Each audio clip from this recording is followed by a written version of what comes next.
My Catholic friend, come. Let's discuss 10 marks. Did Emperor Constantine start the Catholic Church? Aha, I thought you would say no. Of course he did not. It's Christ Jesus who started the Catholic Church. And I'm here to give us historical facts to show that the Catholic Church was not started by Emperor Constantine. A few reasons, okay? Reason number one, we actually have the writings of St. Ignatius of Antioch 200 years before Constantine ever appears into the picture, which was in 307 and 337 AD. St. Ignatius of Antioch wrote the letter to the Smyrnians in 110 AD. This particular saint was actually a disciple of Apostle John. Remember John, the disciple, the most beloved disciple? Yes, the one who was in Patmos Island, the one who received the visions of heaven and wrote the book of Revelation. That same apostle. Now his disciple, St. Ignatius of Antioch, writes a letter to the Smyrnians in 110 AD, 200 years before Emperor Constantine ever comes into the picture. What does it say? Wherever the bishop shall appear, there let the multitude also be. Even as wherever Jesus Christ is, there is the Catholic Church. Letter to the Smyrnians. The word Catholicos is actually a Greek word separated in two. Kata and holos, which means according to the whole. Alright, universal. And this Catholic word was actually used to describe the church that was started by Jesus Christ, who were the Christians, separating them from the rest of every other congregation that would meet to worship their gods. That's one. You can find evidence of the Catholic Church in the early church fathers' writings. Not only St. Ignatius of Antioch writing the letter to the Smyrnians in 110 AD, we actually have writings about the Catholic practices written by the early church fathers that came before 307, between 307 and 337 AD, which was the time of Emperor Constantine. Now, how does Constantine actually come into the picture?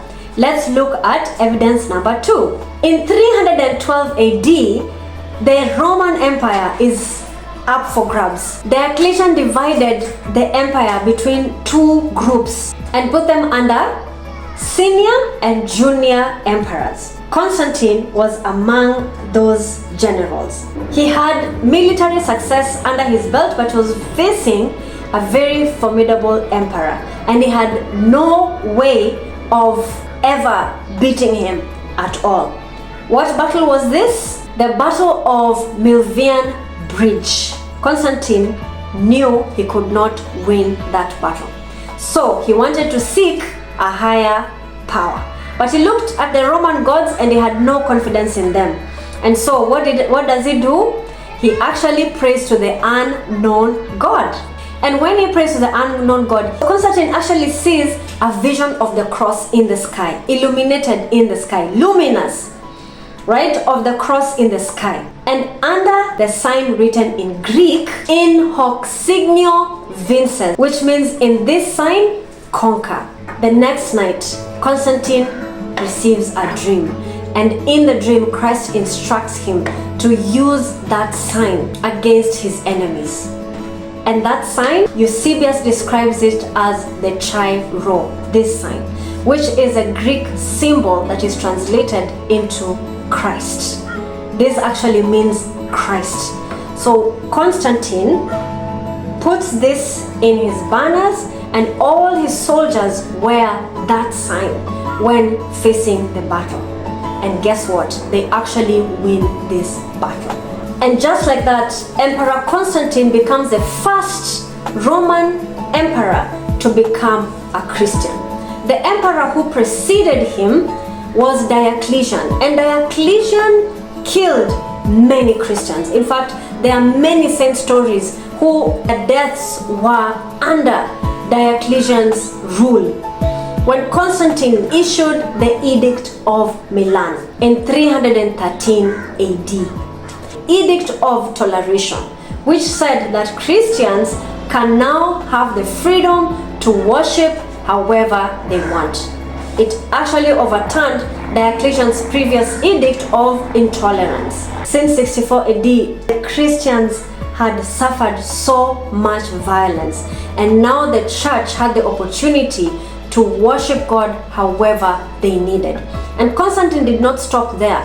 He actually gave back to the church because he felt like he owed it to the church. This is how Constantine gets mixed up into the Christian church at the time. He did not start the Catholic Church, neither did he bring any pagan worship into the church. In fact, Eusebius, a great Christian historian, who writes about Constantine in his biography, and he describes Constantine as a gift to the church, because up until that time the church had really suffered, and Constantine not only allowed the Christians to worship freely alongside the other pagan worshippers, but he also gave to the church. This is how we end up having our priests wearing the priestly vestments as a sign of honor, just as the Levitical priests would dress up in their vestments as a sign of honor.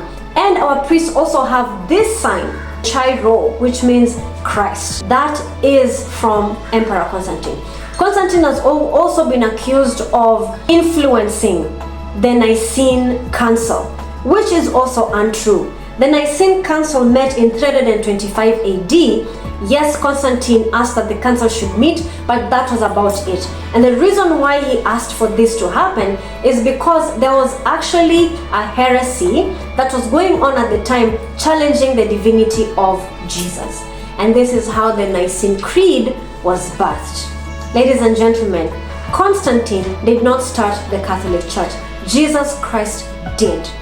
And Jesus Christ appointed Peter to be the leader of the church. He said, upon this rock I shall build my church.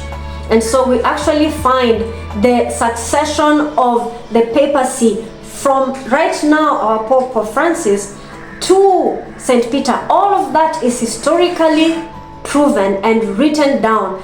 Just go and look it up. You'll find all these answers. So, my brothers and sisters of the Catholic faith, do not let anybody deceive you and tell you that Constantine started the Catholic Church. In fact, if you're hearing people say this to you, just tell them they need to get the historical facts right. Until we meet in the next video, remain good Catholics. Bye.